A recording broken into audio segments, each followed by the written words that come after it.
네, 오늘은 복 있는 사람이라는 제목으로 시편 1편 1절에서 3절 말씀을 같이 나누려고 합니다. 우리 시편 1편 1절에서 3절인데요. 우리 석절 말씀 우리 한 목소리로 같이 읽도록 하겠습니다.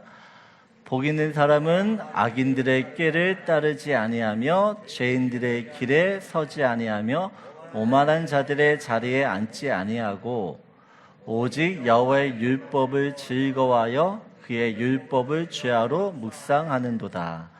그는 시냇가에 심은 나무가 철을 따라 열매를 맺으며 그 잎사귀가 마르지 아니함 같으니 그가 하는 모든 일이 다 형통하리로다. 아멘. 시편은 150편으로 구성되어 있습니다. 가장 많은 성경책인데 가장 많은 편을 많은 장수가 있는 책인데 시편 1편은 이 시편 전체를 이끌어가는 주제 말씀이기도 합니다. 또 시편은 무슨 이야기를 하느냐? 복 있는 사람과 악한 사람이 누구인가를 이야기해요. 시편은 복 있는 사람과 악한 사람들에 관한 말씀입니다. 복 있는 사람은 어떤 사람이고 악한 사람은 어떤 사람인지를 우리는 시편을 통해서 잘 볼 수 있습니다. 그래서 예수를 믿게 되어지면 세계관과 가치관이 달라집니다. 내가 예수를 믿기 전에 복이라는 것을 복의 개념이 있어요. 근데 예수를 믿고 난 후에 그 복이라는 개념이 예수를 믿기 전과는 좀 달라집니다. 여러분, 건강한 게 복입니까? 건강한 게 복이세요? 대답을 안 하세요. 건강 복 아니에요?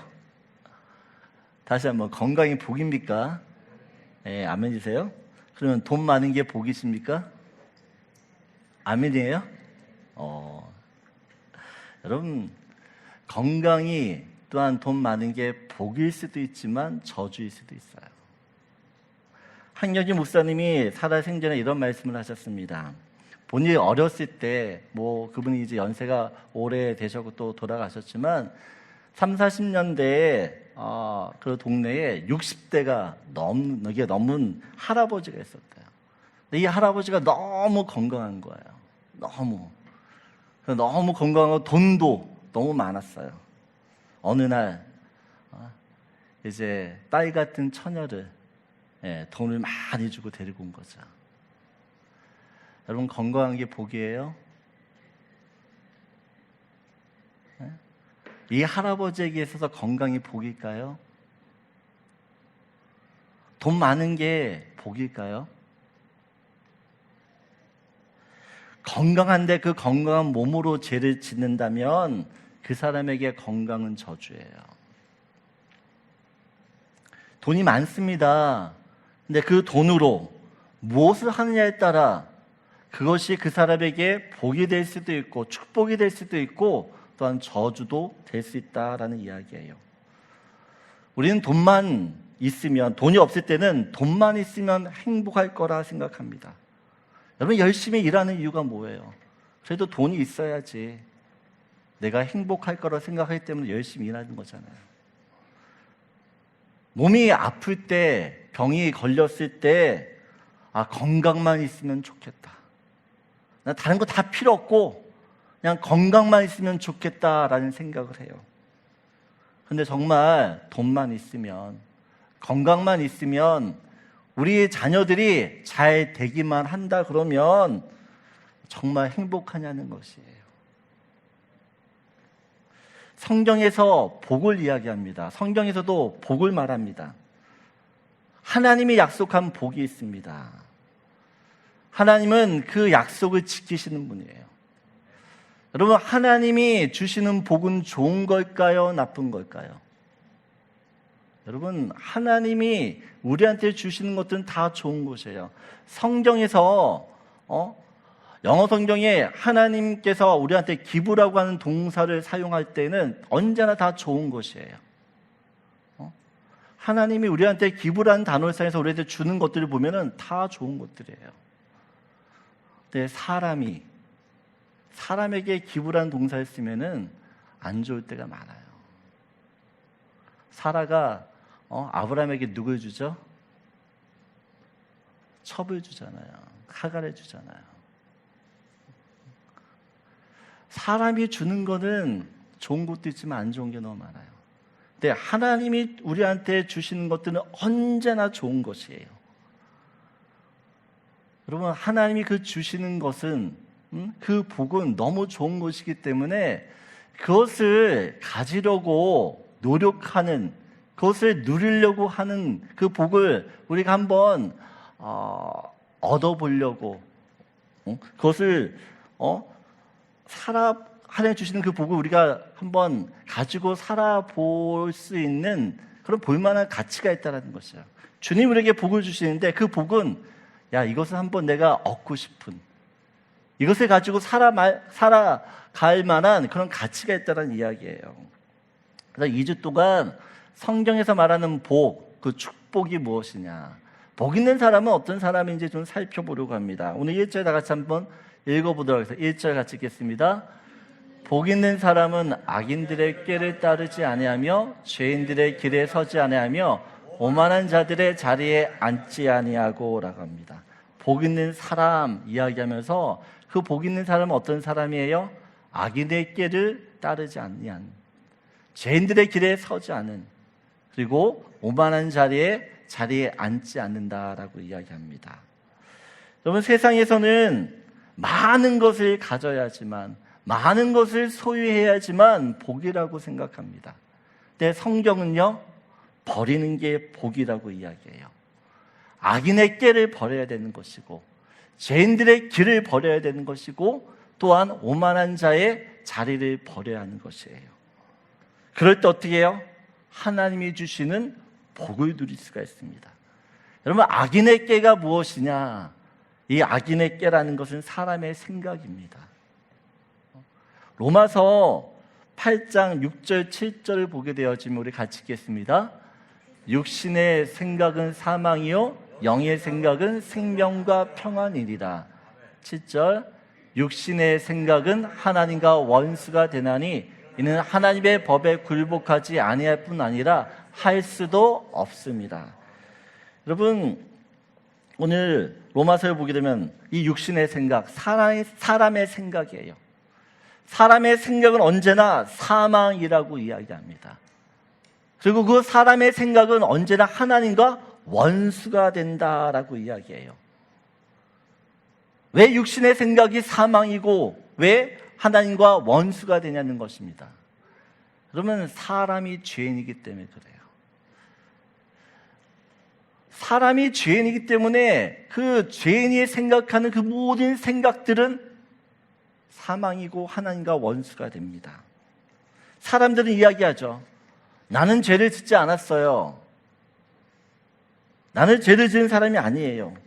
나는 왜 죄를 짓지 않았는데 죄인이라고 이야기하냐는 것이에요. 여러분, 알코올 중독자가 임신을 하면, 알코올 중독을 가진 여자가 임신을 하면 그 아이는 어떻게 되죠? 알코올 중독이 되죠.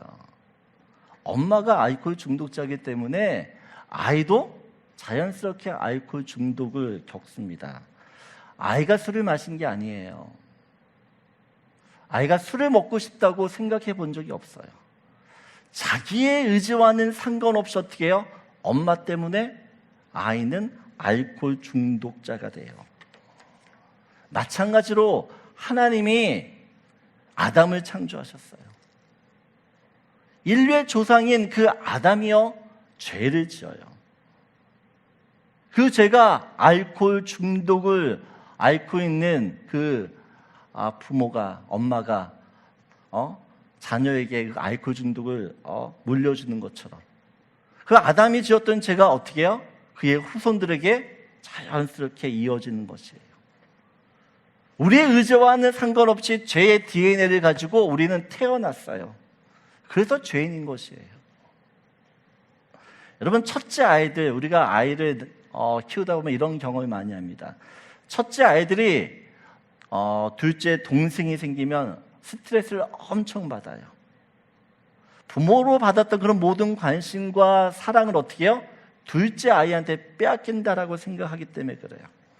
그래서 엄마 아빠가 보이지 않으면 어떻게 해요? 몰래 동생을 꼬집거나 또한 때리거나, 어떤 아이는 그냥 이렇게 얼굴을 주지 않는데요. 깔고 뭉갠대요. 여러분, 누가 가르쳐 준 게 아니에요. 오세희 사모가 그런 얘기 하더라고요. 이제 믿음이가 있는데 사랑이가 소망이가 오면은 믿음이가 싫어한대요. 우리가 모르는 뭔가 있는 거죠. 예, 그들 사이에 있는 거예요. 그 어린 아이도요, 누가 가르쳐 주지 않았지만 죄의 DNA, 죄의 본성이 있기 때문에 죄를 짓는 거예요. 여러분, 사람이 죄를 지을 때를 보면 그렇게 머리가 좋을 수가 없어요. 죄를 짓는 사람들 보면요, 정말 어떻게 저런 생각을 하지? 기상천외한 생각을 가지고 있는 것을 우리가 봅니다. 여러분, 야곱이 이 아버지로부터, 이삭으로부터 장자의 축복을 받는데 그 아버지를 속이잖아요. 엄마 리브가와 이 야곱이요, 그 아버지 이삭을 완벽히 속여서 장자의 축복을 받아요. 사람의 생각이죠. 사람의 깨였어요. 이삭도 몰랐고 에서도 몰랐어요. 근데 그렇게 사람의 생각으로, 사람의 깨를 가지고 장자의 축복을 받았던 야곱의 인생이 어떠냐는 것이에요. 그 축복을 받은 결과 야곱은요, 잠시 형을 피해 떠난다라는 것이요, 20년을 떠나게 돼요. 20년. 야곱이 이 어머니였던 리브가를 얼마나 사랑했는지 몰라요. 근데 이렇게 집을 떠나서 살아생전에 리브가를 만나지 못해요.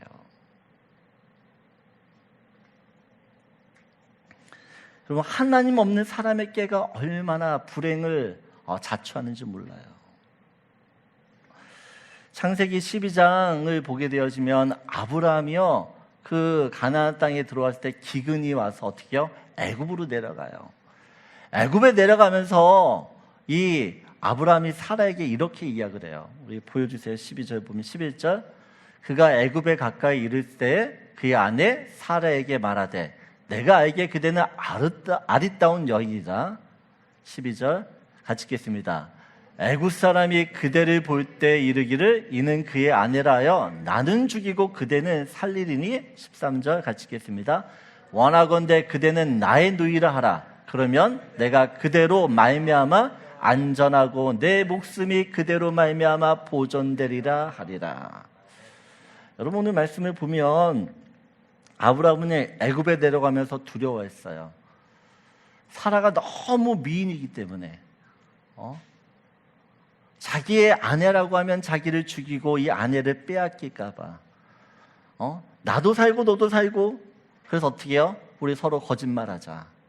여러분, 어떻게 보면 최초의 부부 사기단이에요. 성경에서 나오는.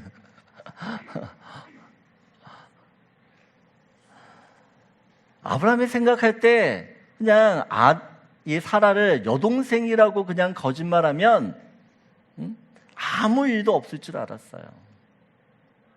무사할 줄 알았어요. 그런데 어떻게 되죠? 14절 15절입니다. 우리 같이 읽겠습니다. 아브라함이 애굽에 이르렀을 때에 애굽 사람들이 그 여인이 심히 아리따움을 보았고 바로의 고관들도 그를 보고 바로 앞에서 칭찬함으로 그 여인을 바로의 궁으로 이끌어 들인지라. 여러분, 거짓말에서 동생이라고 이야기하면, 여동생이라고 이야기하면 안전할 줄 알았어요. 근데 어떻게 해요? 동생이라는 말을 듣고 사라를 데리고 가요. 우리가 생각할 때 너무 좋은 생각이에요. 너무 좋은 계획이에요. 이것보다 더 좋을 수 있는 생각과 계획과 또한 지혜일 수 없어요. 근데 그 안에 하나님이 없으면 인생이 더 어려워지고 꼬일 뿐입니다.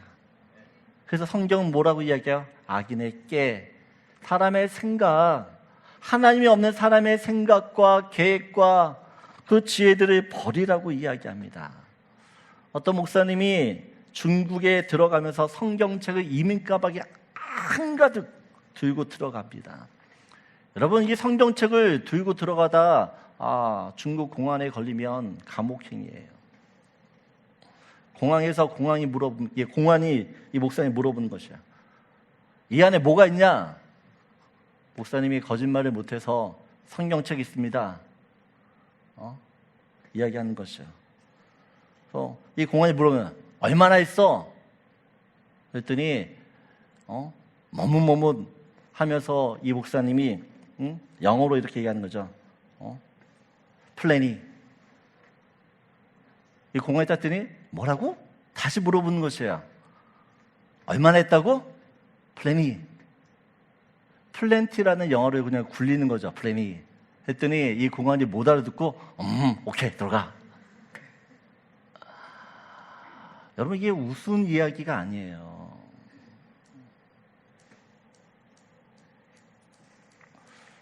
세상 사람들은 자기의 깨를 가지고 살아요. 하지만 예수를 믿는 사람은 어떻게 해요? 정직하게 살아야 돼요. 정직할 때 하나님이 주시는 지혜를 갖게 되어진다라는 것입니다. 그 지혜를 가지고 사는 사람은요, 어려운 것 같은데 어려운 인생을 살잖아요. 여러분, 이 세상이 얼마나 악해지는지 모릅니다. 거짓말하면 너무나 쉽게 사는 세상이에요. 여러분, 믿는 사람이 거짓말하면 쉽게 살아요. 근데 여러분, 예수를 믿는 사람은 어려워도 힘들어도 정직하게 살아야 돼요. 정직이 생명이에요. 하나님이 그런 정직한 자에게 어떤 약속을 하시느냐? 우리 잠언 14장 11절이에요. 우리 같이 읽겠습니다. 악한 자의 집은 망하겠고 정직한 자의 장막은 흥하리라. 여러분, 뭐라고요? 정직한 자의 장막은 흥한다라고 이야기해요. 하나님이 약속하신 말씀이에요. 우리가 하나님 앞에 정직하게 살 때 하나님이 우리에게 은혜를 주세요. 그래서 이번 한 주간 하나님의 지혜를 붙들고 사세요. 그 지혜를 붙드는 자는 정직하게 사는 자들이에요. 그래서 첫 번째 여러분과 나누고 싶은 말씀입니다. 같이 읽겠습니다. 정직은 세상을 살아가는 하나님의 참 지혜가 됩니다. 여러분, 복인 사람은 정직한 사람인데 그 정직을 가지고 이 세상을 살아가는 사람에게 하나님께 지혜를 주신다는 것이에요. 그 지혜를 가지고 살 때 주님이 주시는 복을 누릴 수가 있는 것이에요. 우리 두 번째로 복 있는 사람, 우리 1절에 다시 한번 보여주시면, 두 번째로 복 있는 사람은 무엇을 버려야 됩니까? 죄인들의 길에 서지 아니하며. 죄인들의 길을 버리라고 이야기합니다. 밴쿠버에 참 좋은 트레일 코스들이 참 많아요.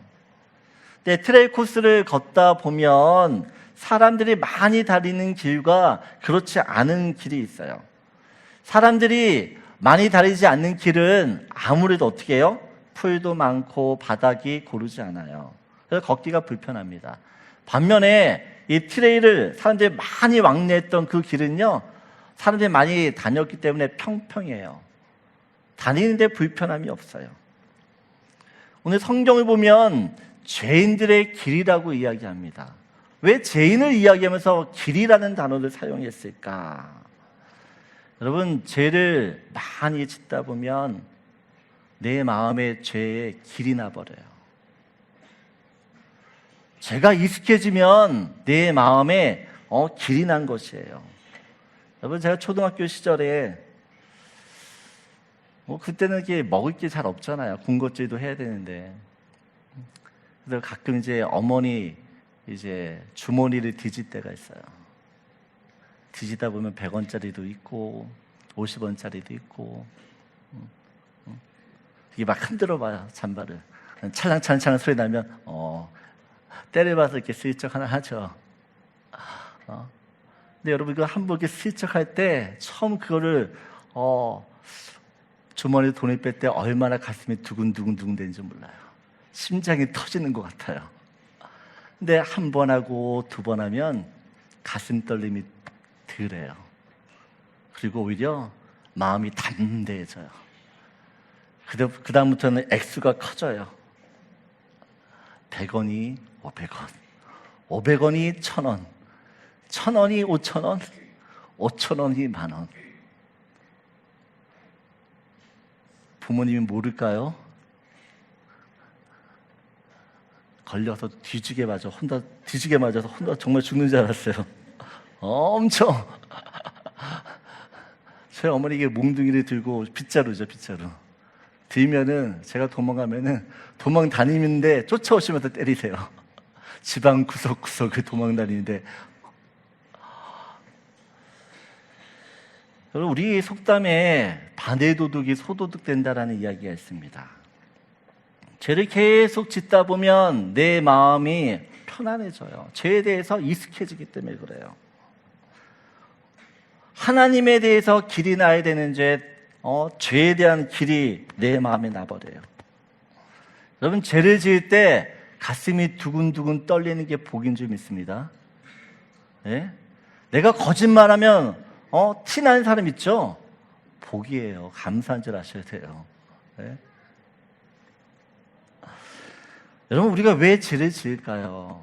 가만히 생각해 보면 우리가 죄를 짓는 이유는 하나님이 무서운지 모르기 때문에 그래요. 하나님 무서운지 모르기 때문에 죄를 지어요. 여러분, 하나님을 경외하는 사람은 절대 죄를 경외라는 것은 하나님의 무서움과 또 하나님의 그 위대하심과 어미하심을 알기 때문에 여러분, 죄를 지을 수가 없어요. 여러분, 차를 운전하다 보면 뒤에서 경찰차가 따라올 때가 있어요. 여러분, 뒤에서 경찰차가 따라오면 여러분 어때요, 마음이? 괜히 그냥 마음이 찝찝해요. 속도도 다시 한번 줄여요. 그리고 내 면허증 가져왔나? 자동차 보험은 언제까지지? 시트벨트는 제대로 했나? 요즘 핸드폰은 옆에 또 두면 안 된다면서요, 요즘은. 네? 자꾸 이게 돌아보게 됩니다. 왜 돌아보죠? 왜 자꾸 우리를 돌아보죠? 경찰에게는요, 나한테 티켓을 끊어주는 건세가 있어요. 경찰한테 건세가 있는데 나한테 티켓을 끊어주는 건세가 있으니까 그 건세 앞에서 어떻게 해요? 우리가 몸과 마음가짐을 잘 이렇게 하는 거죠. 여러분, 그렇다면 하나님은 어떤 분이시죠? 이 우주 만물을 지으시고 우리의 생사하복을 주장하시는 분이에요. 삶과 죽음을 결정하는 권세가 그분에게 있어요. 나를 축복할 수도 있고 나를 저주할 수 있는 그 권한과 권세가 하나님께 있는데 그 하나님 앞에서 나는 지금 어떤 모습으로 있느냐라는 것이에요.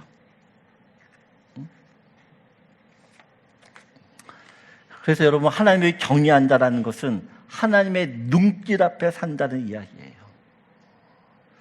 하나님이 내 인생의 모든 주권을 쥐고 계시기 때문에 그분 앞에 내 행동들을 돌아보며 사는 것입니다. 우리는 그것을 하나님을 경외한다라고 이야기를 해요.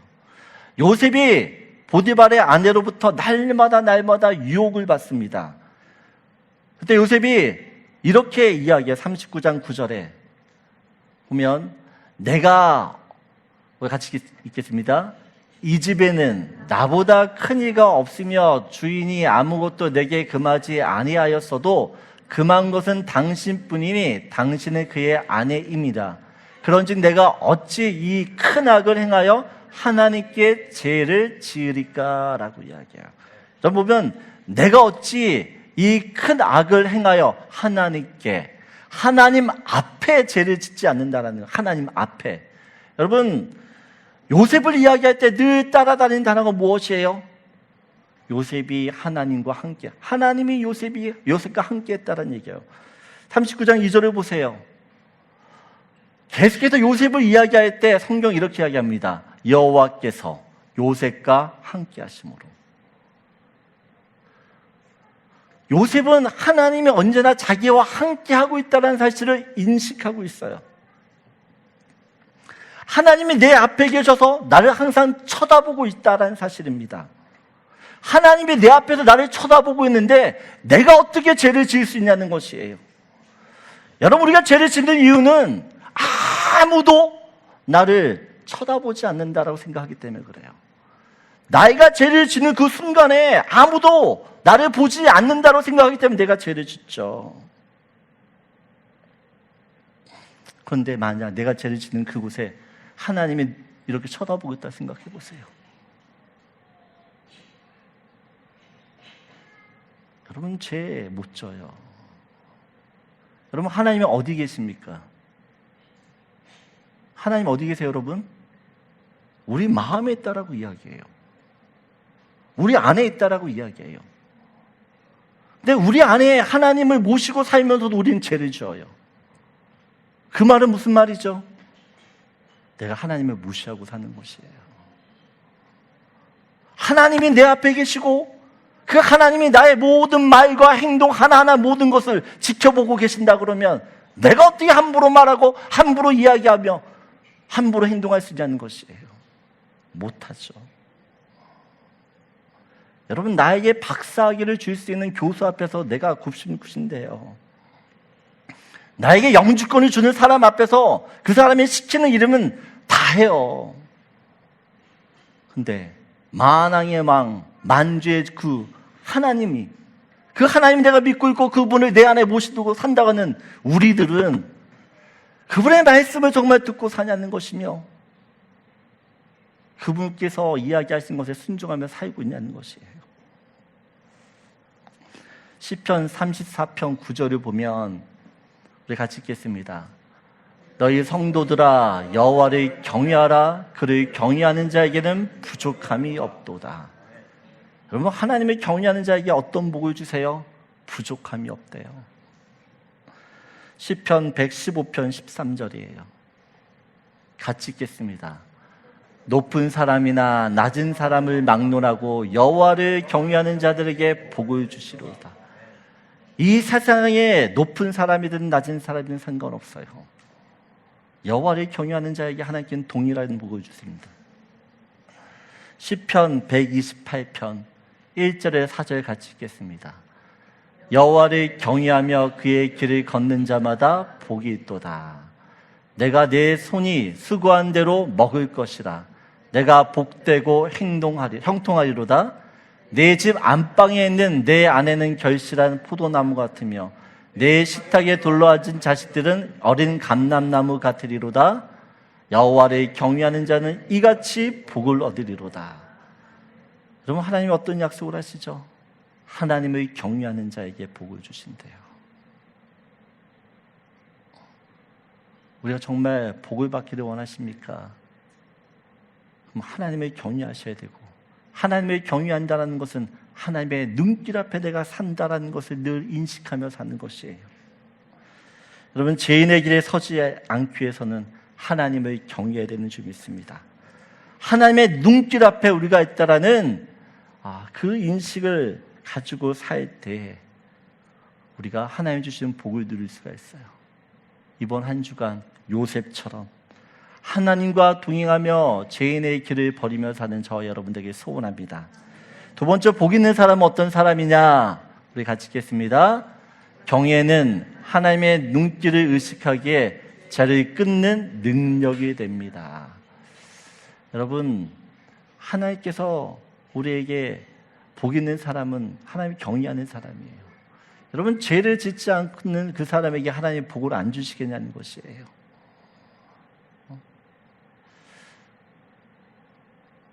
다시 한번 우리가 하나님을 어떻게 경외해야 되는지를 우리 자신을 돌아볼 수 있는 저와 여러분들에게 소원합니다.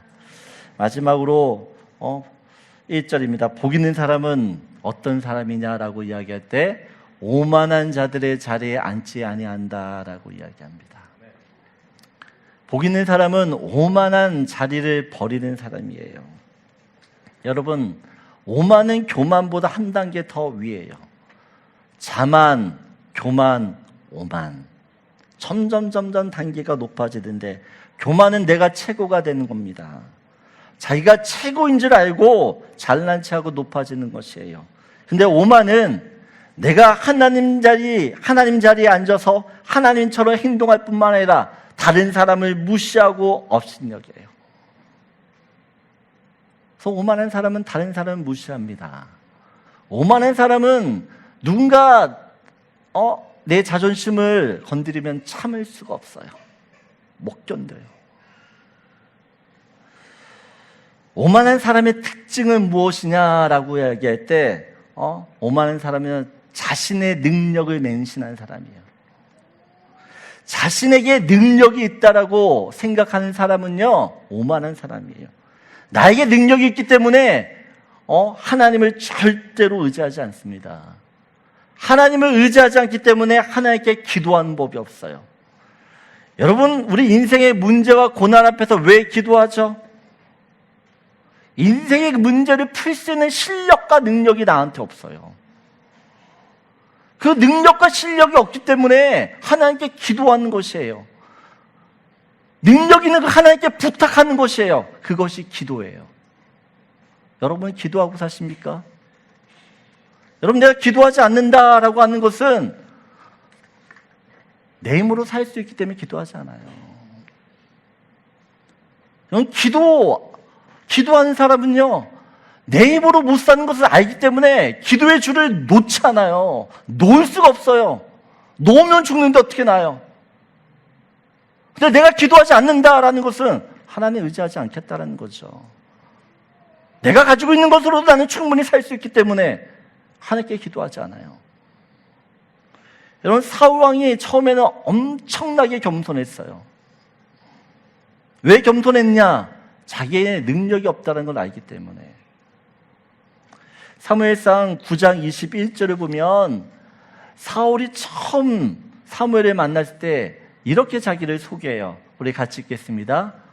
사울이 대답하여 이르되 나는 이스라엘 지파의 가장 작은 지파 베냐민 사람이 아니니까 또 나의 가족은 베냐민 지파 모든 가족 중에 가장 미약하지 아니하니까 당신이 어찌하여 내게 이같이 말씀하시니까 하나니. 여러분, 지금 사울이 무엇이라고 이야기해요?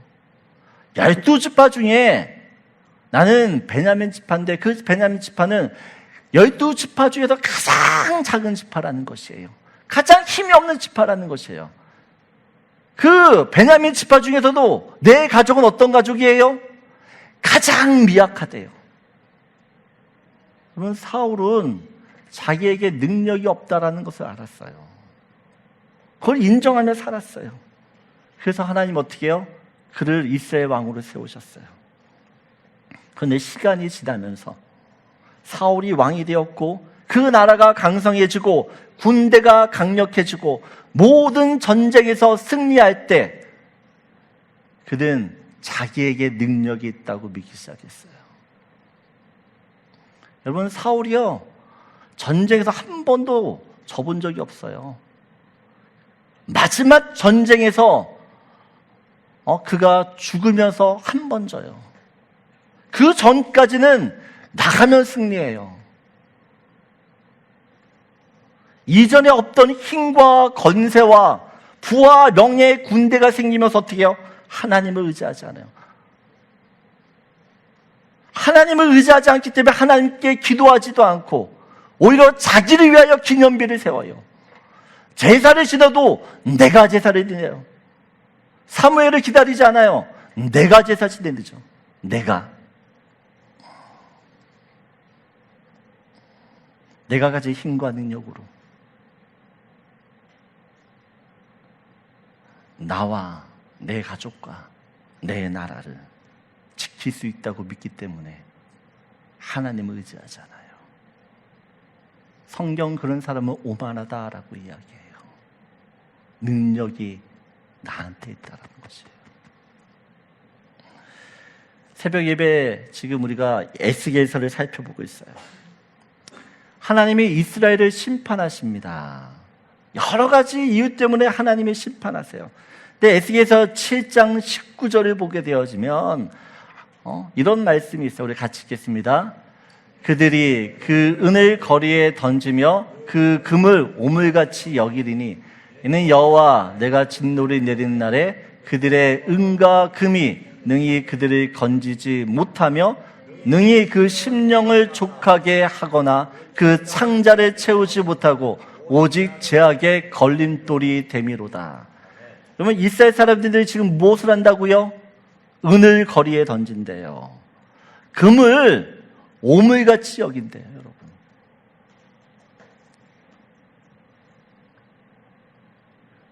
왜 버리죠? 왜 은을 버리고 왜 금을 버리죠? 금을 버리죠? 은과 금이 얼마나 귀중한 것이에요. 이 은과 금만 있으면 못할 게 없는 것이에요. 그런데 이스라엘 백성들이 은을 버려요. 은을 버리고 금을 오물같이 버린대요. 오물같이 생각하고 버려요. 왜 버리냐는 거죠. 보면 어떻게 해요? 이 은금이 능히 그들을 건지지 못해요. 이 은금이 그들의 심령을 만족하게 하거나 그들의 창자, 배고픔을 해결하지 못해요. 오히려 어떻게 해요? 이 은금이 그들에게 죄악의 걸림돌이 돼요. 그들을 망하게 해요. 그들이 아는 것이요. 이 은금이 나를 망하게 하는 것이었구나 하고 어떻게 버리는 것이에요.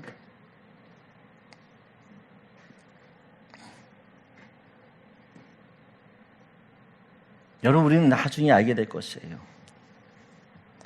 우리가 지금 이 땅에 살면서 오물처럼 여기고 있는 것들이 결국은 나를 살리는 능력이라는 것을요. 여러분, 예수님은 사람들이요 예수님을 건축자의 버린 돌처럼 여겼어요. 건축자들은 자재를 쉽게 버리지 않아요. 쓸 수 있는 만큼 다 써요. 쓰다 도저히 쓸 게 없으면 그때 버리는 것이에요. 근데 사람들이 예수님을 어떻게 취급했다고요? 건축자들이 버린 돌처럼 취급을 했어요. 예수를 버렸어요. 근데 예수가요, 집을 짓는 주춧돌이 돼요. 반석이 돼요. 그 집이 없으면 그 집은 무너지는 것이에요. 여러분, 내가 그렇게 소중하게 여기고 사는 것들이요, 진짜 나를 살리는 능력이 되는지 오물이 되는지 우리가 구별할 줄 알아야 돼요. 내가 하찮게 여겼던 그것들이 나를 살리는 능력이 되는 것을 우리가 기억해야 돼요. 여러분, 오만한 사람은 능력이 나에게 있다라고 믿는 사람이에요. 겸손한 사람은 어떤 사람이에요? 능력이 하나님께 있다라고 믿는 사람이에요.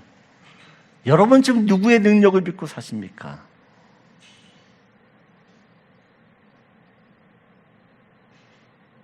내가 가지고 있는 것이 능력이라고 생각하십니까? 아니면 눈에 보이진 않지만 나의 모든 것들을 주장하시는, 모든 것 대신 그 하나님을 나의 능력으로 믿고 의지하며 사시냐는 것이에요. 베드로전서 5장 5절에서 7절 말씀이에요. 우리 마지막으로 같이 읽도록 하겠습니다.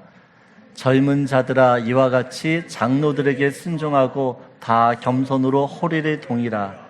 하나님은 교만한 자를 대적하시되 겸손한 자들에게는 은혜를 주시느니라. 6절, 그러므로 하나님의 능하신 손 아래에서 겸손하라. 때가 되면 너희를 높이시리라. 7절입니다. 너희 염려를 다 주께 맡겨라. 이는 그가 너희를 돌보심이라. 그러면 하나님께 어떤 약속을 주시죠? 겸손하라는 것이에요. 겸손하는 자에게 하나님께서 은혜를 주시고, 하나님의 능 아래 겸손하게 엎드리는 사람을 어떻게 해요? 주님이 지키시고 보호하신다라는 것이에요. 우리의 염려를 다 주님께 맡겨야 됩니다. 하나님이 우리의 능력이 되어 주시기 때문에 그렇습니다. 이번 한 주간 나의 능력 되신 그 주님을 붙들고 사는 저 여러분 되기를 소원합니다. 그래서 마지막으로 같이 읽겠습니다. 복 있는 사람은 어떤 사람입니까? 겸손한 사람인데, 겸손은 내 능력이 아닌 하나님의 능력으로 사는 은혜가 됩니다. 그럼 복 있는 사람은 겸손한 사람이에요. 근데 그 겸손한 사람은 내 능력이 아니라 하나님의 능력을 믿고 사는 사람이 되는 줄 믿습니다.